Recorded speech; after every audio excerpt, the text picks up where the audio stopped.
할렐루야. 예, 오늘은 벌써 이제 4월입니다. 오늘 4월 두 번째 날인데요. 이제 밖에는 봄의 상징인 벚꽃이 활짝 폈네요. 또 이렇게 추운 겨울이 가고 따뜻한 봄이 왔습니다. 계절의 변화는 늘 이렇게 시시때때로 이렇게 또 정해진 대로 그렇게 겨울이 가고 봄이 오고 하나님이 정하실 뜻대로 이 세상이 계속 흘러가고 있음을 다시 한번 느끼게 되는데요. 이제 오늘부터 사실 어제부터였죠. 예, 어제부터 이 생명의 삶 큐티 말씀이 이제 열왕기상이 시작이 됩니다.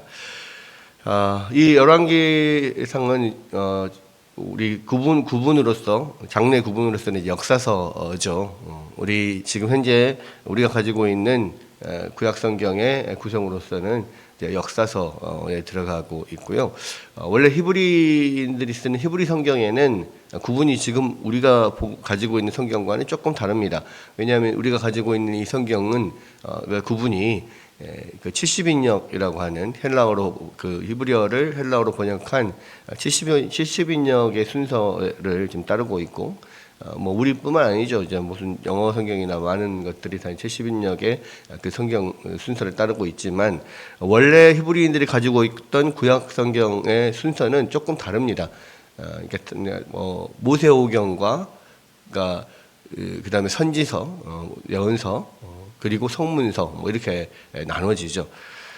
그래서 사실은 이 지금 이 열왕기상 같은 경우 역사서 중에서 이 사무엘상, 이 여호수아, 사사기록기, 사무엘상하, 열왕기상하까지는 다 이 히브리어 성경에서는 선지서로 구분이 됩니다. 그래서 이게 이 역사를 다루고 있는 선지서를 전선지서 뭐 이렇게 이야기를 하고요. 그다음에 이제 뭐 이사야, 에레미야, 뭐 에스겔, 뭐 이사야나 에레미야, 이사야나 에레미야나 또 소선지서나 뭐 이런 것들은 이게 진짜로 그 예언에 관련된 선지자들의 예언에 관련된 그 책이 이제 후선지서 뭐 이렇게 보통 이야기를 하는데요. 이 역사서지만 선지서로 들어가는 이유는 뭐냐면 보통의 모든 역사책들은 뭐 주요한 왕 중심으로 이렇게 많이 기록이 되잖아요. 그런데 이 성경의 역사서는 왕 중심의 기록이 아닙니다. 선지자들 중심의 어떤 기록이에요. 그러니까 물론 왕들에 관한 이야기들이 나오지만 그러나 그들이 어떤 세상적인 어떤 업적, 세상적으로 많이 사람들이 칭송하는 그러한 업적을 중심으로 쓰는 것이 아니고 이 왕들이 어떻게 하나님 말씀에 잘 합당하게 살았는가에 관한 이야기들이 기록이 되어 있죠. 그래서 선지자의 역할들이 굉장히 중요합니다. 왜? 선지자가 어떤 역할을 합니까? 하나님의 말씀을 전하고 이 왕이 하나님 말씀대로 잘 사는지 못 사는지 그것에 대해서 책망하고 칭찬하고 하나님 뜻을 전하는 그런 사람들이기 때문에 이 선지자의 역할들이 굉장히 중요한 거죠. 그래서 이것을 뭐 신명기적 역사서 뭐 이렇게 이야기를 하기도 하는데 무슨 이야기냐면 모세오경에서 나오는 그런 모세오경에서 나오는 하나님의 그들에게 주신 율법들, 그 율법의 가장 핵심은 뭡니까? 하나님의 백성들이 또 그 백성들을 대표하는 왕이 하나님 말씀을 잘 순종하고 따르면 복을 받을 것이고 하나님 말씀을 거역하면 화를 당하리로다 하는 것이 핵심이거든요. 실제로 그 하나님의 말씀대로 이스라엘 역사에서 이루어져 가는 것을 기록한 게 이제 역사서이고 전선지서이고 그렇습니다. 이 열왕기상에는 이제 사무엘상과 사무엘하가 다윗을 다루고 있다면요. 이제 열왕기상하는 다윗 이후에 솔로몬부터 시작해서 모든 이스라엘의 또 유다의 그 역대 왕들 시대에 어떻게 하나님께서 역사하셨는지를 보여주고 있는 것이 열왕기 상하입니다. 그래서 이제 처음 시작에 우리 열왕기상에서 다윗이 나이가 많아 늙으니 여기부터 시작을 하는 거예요. 이 다윗의 시대는 갔다 이야기죠. 이제 이후에 솔로몬 이후에 그 여러 왕들의 시대가 이제 왔다라고 하는 거고요. 다윗 왕이 나이가 많아 늙음에가 처음 1절뿐만 아니라 그 뒤에도 계속 반복이 됩니다. 그래서 나이가 많아서 늙었다는 것을 어떻게 표현을 합니까? 이 이불을 덮어도 따뜻하지 않다. 그렇죠. 사람들이 나이가 들수록 체온이 좀 떨어집니다. 체온이 떨어져서 이 이불을 덮어도 따뜻하지가 않아요. 보통은 이제 우리 건강한 사람들은 이불을 덮고 좀 이렇게 시간이 조금 지나면 이렇게 체온으로 인하여서 덮여져서 따뜻한데 이제 온도가 좀 떨어지니까요. 체온이 떨어지니까 아무리 이불을 덮어도 따뜻하지가 않습니다. 그래서 옆에서 함께 이게 젊은 여인을 선발해서 같이 해서 동침하지는 않지만 함께 자면서 이렇게 따뜻하게 할 수 있는 사람을 선발을 하죠. 그게 수냄 여인 아비삭을 선발을 했다. 그렇게 이야기를 하고 있는데 수냄 여인 아비삭 심히 아름다워서 그가 왕을 받들어 시중을 들었지만 왕과 잠자리는 같이 하지 않았다. 이렇게 이야기를 하는데 그 핵심은 그겁니다. 그렇게 몸을 따뜻하게 하기 위해서 따로 어떤 수발을 들 수 있는 젊은 여인을 선택해야 할 만큼 그렇게 다윗이 나이가 많아 늙었다라고 하는 거고요. 실제적으로 이제 성경에서 육체적으로 늙은 것들이 계속 강조가 되는 것은 뭐냐면 영적으로도 흐려졌다라고 하는 의미예요. 그러니까 이제 우리가 창세기에서도 보면 이삭이 나이가 많아서 늙어짐으로써 결국 그 영적으로 흐려지는 모습들이 보여지거든요. 그래서 하나님의 뜻대로 그런 태 중에서부터 하나님의 그런 그 말씀을 예언에 의하여서 야곱이 사실은 지금 장자로 세워야 되고 축복을 받아야 되는데 이삭이 자기가 좋아하는 이 에서를 자꾸 축복하고 계속 세우려고 하잖아요. 그런 면들이 나이가 많아서 늙었다라고 하는 것이 육체적으로 늙은 뿐만 아니라 영적으로도 흐려졌다라는 것을 사실 의미를 하거든요. 여기서 마찬가지입니다. 다윗도 지금 나이가 많아서 육체적으로도 많이 늙었지만 영적으로도 많이 흐려져 있어요. 현재 그렇습니다.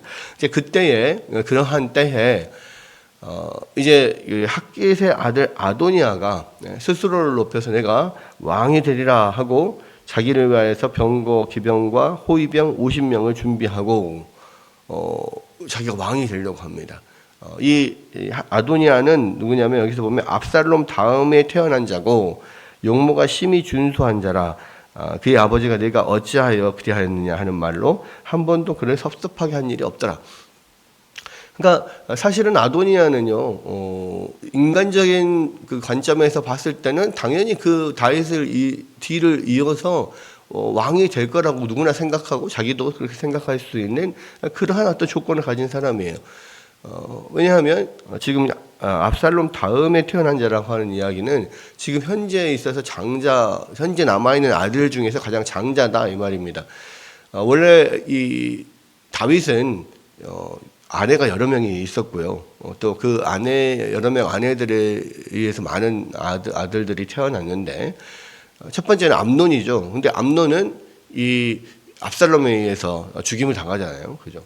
그다음에 두 번째는 길르압인데 이 길르압은 성경에 잘 나오지 않습니다. 근데 학자들에 의하면 좀 초창기에 어렸을 때 죽었을 것이다. 이렇게 이야기를 해요. 세 번째가 압살롬인데 이 압살롬이 사실 반역을 일으키다가 요압에 의해서 죽게 되잖아요.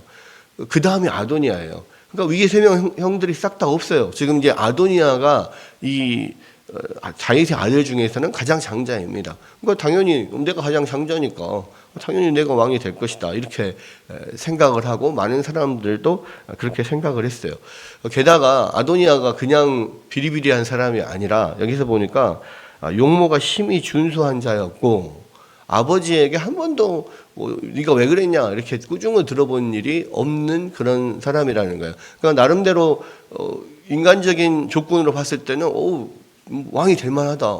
외모적으로도 아주 준수하고 또 하는 모든 일들이 아버지한테 부모한테 꾸중들 일을 잘 하지 않는 뭐 그런 사람이라는 거예요. 예. 그냥 그만큼의 어떤 외적인 조건도 갖춰졌다라고 하는 것이고, 여기서 보면 아도니아가 수르야의 아들 요압과 제사장 아비하달과 모의하니 그들이 따르고 도왔다 그랬습니다. 사실은 그때 당시에 이제 이 요압은, 수르야의 아들 요압은 군대 장관이죠. 군사적인 실권자입니다. 군사적인 실권을 가지고 있고요. 또 제사장 아비하달은 종교적인 또 실질적인 종교적인 지도자, 종교적인 실권자, 이렇게 이야기할 수 있습니다. 그러니까 두 사람이 다 아비하달을 도와요. 아도니아를 도와요. 그 이야기는 무엇입니까?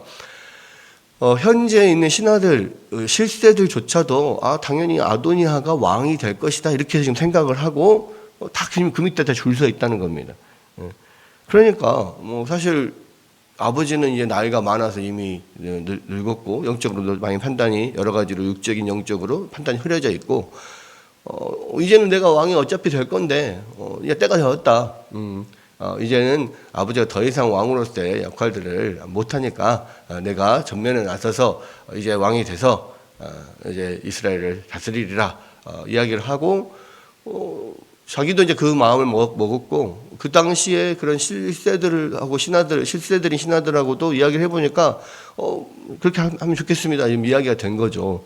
그래서 이 에느로겔 근처 소헬레 바위 곁에서 양과 소와 살찐 송아지를 잡고 왕자 곧 자기의 모든 동생들과 이 왕의 신하된 유다 모든 사람들을 다 청하였으나 선지자 나단과 분하야와 용사들과 자기 동생 솔로몬은 청하지 아니하였더라.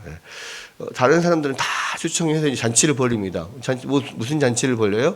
이제 자기가 즉위식은 하지 않지만 실질적으로 아버지가 지금 나이가 들이고 여러 판단이 흐려졌기 때문에 이제 내가 실권을 잡고 전면에 등장해서 이제 왕으로서 다스리리라 하고 이제 나름 잔치를 벌이면서 그런 어떤 회합을 하는 거죠.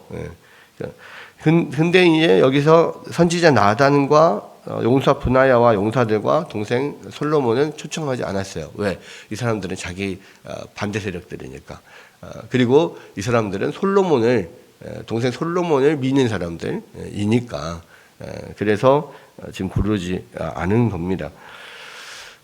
사실은 이제 누가 봐도 아도니아가 왕이 되는 것이 당연하다라고 생각하고 많은 신하들이 지금 따르고 있잖아요. 그런데 중요한 것은 무엇입니까?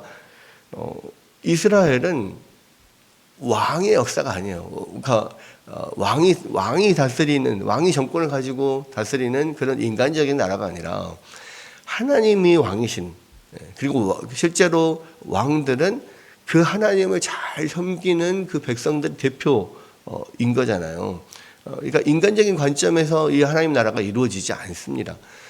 이미 하나님은 다윗 왕에게 너의 뒤를 솔로몬이 이을 것이다. 이어서 솔로몬이 왕이 될 거라고 이미 예언을 주셨잖아요. 그러니까 하나님의 뜻대로 이루어져 가는 것이 하나님의 나라이지 절대로 인간적인 생각으로 이루어지는 것이 하나님 나라가 아닌 겁니다. 많은 경우에 그러니까 우리가 뭐 교회 안에서도 마찬가지고요. 또 여러 가지 우리가 신앙생활을 하다 보면 인간적인 눈에 이것이 옳다라, 이것이 맞다라고 생각되는 경우가 있어요. 그러나 하나님 뜻이 아닌 경우가 많습니다. 하나님의 뜻은 잘나고 뛰어난 사람들, 누가 봐도 이 사람이다라고 하는 사람들을 쓰지 않아요. 왜냐하면 그런 사람들이 어떤 전면에 등장하고 그 사람들이 이제 하나님 일을 하다 보면 내가 잘해서 이것이 된 것이다라고 생각을 하지 이것이 하나님의 은혜다 이렇게 생각하지 않는 경우가 굉장히 많거든요. 그래서 교회 일들이라고 하는 것이 누가 봐도 잘나고 뛰어난 사람들에 의해서 움직이지 않습니다. 또 교회 리더를 세울 때도 마찬가지예요. 정말 이 사람은 잘할 거다라고 하는 그런 사람들, 또 내가 해볼랍니다라고 막 전면으로 나서는 사람들, 오히려 이 사람들은 세우면 더 문제가 생길 그런 소지가 많습니다. 나 못해요. 나는 진짜 못합니다라고 하는 사람들을 오히려 세우는 것이 훨씬 더 은혜롭게 또 그 일들이 잘 이루어지는 것들을 사실 보거든요. 그러니까 어떤 세상적인 어떤 생각과 하나님의 어떤 생각이 좀 다르고 또 이 세상의 나라와 하나님 나라는 분명히 다르다는 것을 우리가 생각할 수 있습니다. 그런데 이제 이 선지자 이제 아도니아가 이런 잔치를 벌리고 지금 이제 이 잔치가 끝나면 거의 이제 왕으로 거의 등극하게 되는 뭐 누가 왕 시켜주지 않았지만 자기가 나서서 내가 왕이 하겠다고 많은 사람들이 따르니까 뭐 하다 보면 좀 그렇게 돼갈 지금 분위기란 말이에요. 그러니까 선지자 나단이 솔로몬의 어머니 바세바를 찾아가서 지금 이런 상황인데 왜 가만히 있습니까? 이야기를 해요. 그리고 이 바세바에게 이야기를 하죠. 다윗 왕에게 찾아가서 지금 이런 상황이 있는데 분명히 하나님께서 당신에게 말씀하시기를 솔로몬이 그 다음 왕이 되리라고 말씀하지 않았습니까? 만약에 우리가 이 상태로 그냥 가만히 있으면 저와 우리 아들 솔로몬은 이제 오히려 이 아도니아 세력에 의해서 좀 이렇게 처형을 당하고 죽게 숙청을 당하게 생겼습니다. 그렇게 되면 하나님의 뜻이 이루어지지 않지 않습니까? 라고 이야기를 하라고 하는 거죠. 그래서 그 나단 선지자의 이야기대로 바세바가 다윗 왕에게 들어가서 이야기를 하고 또 그렇게 이야기를 하고 있으면 나단 선지자가 또 뒤에서 들어와서 내가 또 뒷받침해 주겠습니다. 이렇게 이야기를 해서 바세바가 들어가서 이제 이런 일이 있다. 어떻게 할 거냐. 빨리 당신의 왕 뒤를 이어서 솔로몬이 왕이 될 거라고 공포를 해 주십시오. 이렇게 지금 요청을 하는 장면이 오늘의 모든 내용입니다. 오늘 모든 내용을 통해서 우리가 다시 한번 기억해야 될 게 뭐냐면 하나님의 나라가 이루어지는 것이 세상 나라의 어떤 그 역사와 다르다는 거예요. 그리고 분명한 것은 정말로 하나님의 뜻대로 이것이 이루어지는 것이고 그래서 우리는 늘 하나님의 뜻이 무엇인지를 늘 알 필요가 있고 또 그런 성경적인 이런 내용들을 쭉 읽어보면 정말 하나님의 뜻이 우리 인간의 뜻과 많이 다르다는 것을 우리가 알 수 있어요. 그래서 늘 우리가 기도하고 간구해야 될 것은 우리가 늘 하나님의 뜻이 무엇인가를 바로 깨닫고 알고 그러한 관점으로 판단할 수 있도록 하나님 우리에게 영적인 분별력을 주십시오. 이렇게 늘 기도하며 나아가야 될 필요가 있습니다. 오늘도 우리가 이 말씀을 가지고 생각하면서요, 이 세상 여러분들 우리의 모든 삶을 살아갈 때 하나님의 뜻을 알고 붙들고 또 그런 하나님의 그런 분별력을 가지고 우리가 이 세상의 모든 일들을 또 해나가면서 하나님께 영광을 돌리는 우리 모두가 되기를 주의 이름으로 축원합니다.